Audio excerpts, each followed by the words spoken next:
ഹരേ കൃഷ്ണ. മധുരാമൃതത്തിലേക്ക് എല്ലാവർക്കും സ്വാഗതം.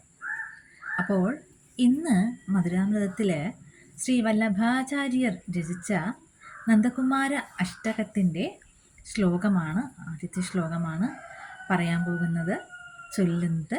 അതിൻ്റെ അർത്ഥവും കൂടെ നമുക്കൊന്ന് നോക്കാം.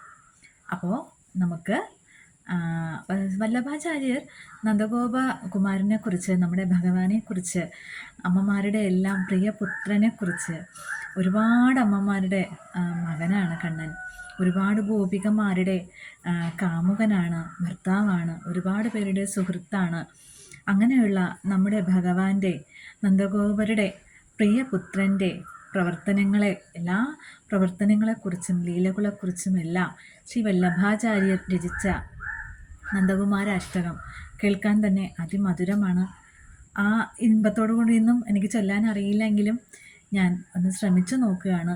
എങ്കിലും അതിൻ്റെ ആ അർത്ഥങ്ങളും കൂടെ അറിഞ്ഞിട്ട് നമ്മളത് ചൊല്ലുമ്പോൾ അത്രയും നമുക്ക് ആ ഒരു ആനന്ദം, അത് ലയിച്ചിരുന്ന് നമുക്ക് അത് കേൾക്കാൻ കഴിയും എന്നുള്ളതാണ്. അപ്പോൾ നന്ദകുമാര അഷ്ടകത്തിൻ്റെ ആദ്യത്തെ ഒരു ശ്ലോകമാണ് ഞാനിവിടെ ചൊല്ലുന്നത്. പോക ദിവസങ്ങളിൽ ബാക്കി ശ്ലോകവും കൂടെ ചൊല്ലി അർത്ഥം പറയാം എന്ന് വിചാരിക്കുന്നു. അപ്പോൾ നമുക്ക് തുടങ്ങാം. ഹരേ കൃഷ്ണ. ഇത് എൻ്റെ കണ്ണനാണ്, എൻ്റെ കണ്ണനാണിത്. ഞങ്ങൾ ആരാധിക്കുന്ന, പൂജിക്കുന്ന ഞങ്ങളുടെ പ്രിയ കണ്ണനാണ്. കണ്ണനെ ഇപ്പോഴാണ് ഞാനിവിടെ കാണിക്കുന്നത്. അപ്പോൾ നമുക്ക് തുടങ്ങാം എന്നുള്ളതാണ്.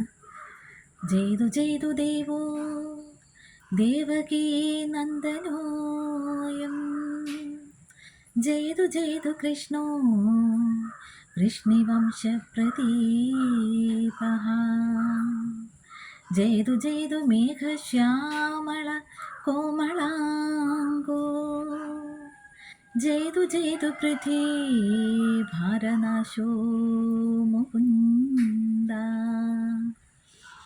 ഹരേ കൃഷ്ണ. അപ്പം നമുക്ക് ആദ്യത്തെ ശ്ലോകം നോക്കാം.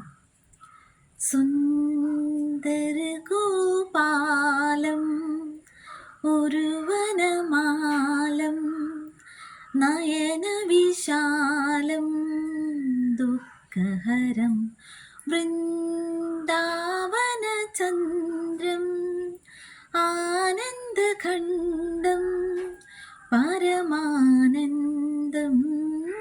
തരണിധരം, വല്ലഭഘനശ്യാമം പൂരണകാമം, ആദ്യഭിരാമം പ്രീതികരം, ഭജ നന്ദകുമാരം സർവസുഖദാരം, തത്വവിചാരം ബ്രഹ്മപരം, സുന്ദരഗോപാലം ഒരു വനമാലം, ദയനവിശാലം ദുഃഖഹരം. ഇതാണ് ആദ്യത്തെ ശ്ലോകം. അപ്പോൾ ഇതിലെ അർത്ഥം എന്ന് പറയുന്നത്, സുന്ദര ഗോപാലം ഒരു വനമാലം, വൃന്ദാവനത്തിലെ ഏറ്റവും സുന്ദരനായ പുരുഷൻ, ഏറ്റവും സുന്ദരനായത് നമ്മുടെ നന്ദകുമാരനാണ്, നമ്മുടെ ശ്രീകൃഷ്ണനാണ്, കണ്ണനാണ്. എല്ലാ പേരെക്കാളും വൃന്ദാവനത്തിൽ സുന്ദരനായത് ഒരു വനമാലം. ഒരു വനമാലം, വനമാലയെ നെഞ്ചോട് ചേർത്ത് ധരിച്ചവൻ, അല്ലെങ്കിൽ നെഞ്ചിൽ പറ്റിക്കിടക്കുന്ന ആ വനമാലയോട് കൂടിയത് നമ്മുടെ ഭഗവാൻ ശ്രീകൃഷ്ണനാണ്. നയനവിശാലം, എത്ര വിശാലമായിട്ടുള്ള, ആരെയും ആകർഷിച്ച് തന്നിലേക്കിങ്ങനെ വലിച്ചെടുക്കുന്ന ആ കാന്തിക ശക്തിയോട് കൂടിയ, നയനങ്ങളോട് കൂടിയ മനോഹരനായ ഭഗവാൻ ശ്രീകൃഷ്ണൻ. ദുഃഖഹരം, എല്ലാ മനുഷ്യരുടെയും ദുഃഖത്തിനെ മാറ്റിക്കൊടുക്കുന്ന പ്രിയൻ ഭഗവാൻ ശ്രീകൃഷ്ണൻ. എല്ലാവർക്കും അത്യന്തം ആനന്ദം പ്രദാനം ചെയ്യുന്നത് ഭഗവാനാണ്. വൃന്ദാവന ചന്ദ്രൻ, വൃന്ദാവനത്തിലെ ദീപ്തമായ ചന്ദ്രനാണെന്നു കണ്ണൻ. വൃന്ദാവനത്തിൽ അങ്ങനെ എല്ലാവർക്കും ശോഭയേകുന്ന, എല്ലാവർക്കും പ്രകാശമാകുന്ന ഭഗവാൻ വൃന്ദാവനത്തിലെ ചന്ദ്രനായിരുന്നു. ആനന്ദഖണ്ഡം, എല്ലാവർക്കും ആനന്ദം, ആ വൃന്ദാവനത്തിലെ ബ്രജവാസികൾക്ക് എല്ലാവർക്കും ആനന്ദം കൊടുക്കുന്ന ആളായിരുന്നു കണ്ണൻ. വല്ലഭ പരമാനന്ദം ധരണിധരം, പരമമായ ആനന്ദത്തിൻ്റെ മൂർത്തീഭാവവും തന്നിൽ തന്നെ ഭൂമിയെ വഹിക്കുന്നവനുമായിരുന്നു ഭഗവാൻ. അതാണ് പരമാനന്ദം ധരണീധരം എന്ന് പറയുന്നത്. വല്ലഭ ഘനശ്യാമം പൂരണകാമം, അക്ഷരാർത്ഥത്തിൽ ഭഗവാൻ ഇരുണ്ട നിറമുള്ളവനായിരുന്നു. പക്ഷേ എല്ലാവരെയും തന്നിലേക്ക് ആകർഷിച്ചു നിർത്തുവാനുള്ള കഴിവ് ഭഗവാൻ ഉണ്ടായിരുന്നു. അത് പൂരണകാമം, സ്വന്തം ദൈവിക സ്വഭാവത്തിൽ ലയിച്ചുകൊണ്ട് സ്വയം സംതൃപ്തനായവന ഭഗവാനായിരുന്നു. അധ്യഭിരാമം പ്രീതികരം, അത്യധികം പ്രസാദകരവും സ്നേഹവും വാത്സല്യവും എല്ലാവർക്കും ആവോളം വാരിക്കോരി ചുരിഞ്ഞു കൊടുക്കുന്നത് ഒരേ ഒരാൾ മാത്രമേ ഉള്ളൂ, നമ്മുടെ ഭഗവാൻ മാത്രം. ഭജ നന്ദകുമാരം സർവസുഖസാരം തത്വവിചാരം ബ്രഹ്മപരം.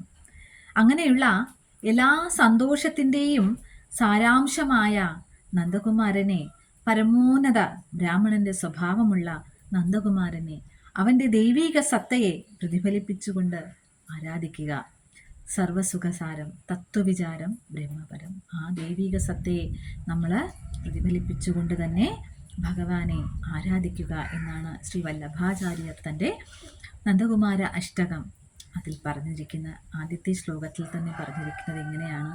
ഭഗവാൻ വൃന്ദാവനത്തിലെ ഏറ്റവും സുന്ദരനായ പരമപുരുഷനായ കണ്ണൻ, എല്ലാവരുടെയും കണ്ണിലുണ്ണിയായ, ഒരുപാട് അമ്മമാരുടെ മകനായ, ഗോപികമാരുടെ കാമുകനായ, ഗോപന്മാരുടെ സുഹൃത്തായ, അങ്ങനെ എല്ലാവർക്കും ഏറ്റവും പ്രിയപ്പെട്ടവനായ കണ്ണൻ, തൻ്റെ കണ്ണുകൾ കൊണ്ട് എല്ലാവരെയും തന്നിലേക്ക് ആകർഷിച്ച് നിർത്തുവാൻ കഴിവുള്ളവൻ ഭഗവാൻ ശ്രീകൃഷ്ണൻ, എല്ലാവർക്കും ആനന്ദം നൽകുന്നവൻ, എല്ലാവരുടെ ദുഃഖത്തെയും ഹരിക്കുന്നവൻ, അങ്ങനെ ഭൂമിയെ തന്നെ തന്നിൽ വഹിച്ചിരിക്കുന്നവൻ, എല്ലാ സന്തോഷത്തിൻ്റെയും സാരാംശമായ ആ ഭഗവാനെ നമ്മൾ ആ ദൈവിക സത്തയെ അറിഞ്ഞുകൊണ്ട് അത് മറ്റിൽ പ്രതിഫലിപ്പിച്ചുകൊണ്ട് നമ്മൾ ഭഗവാനെ ആരാധിക്കുക എന്നതാണ് ഈ വരികളിലൂടെ നമുക്ക് മനസ്സിലാക്കാൻ കഴിയുന്നത്.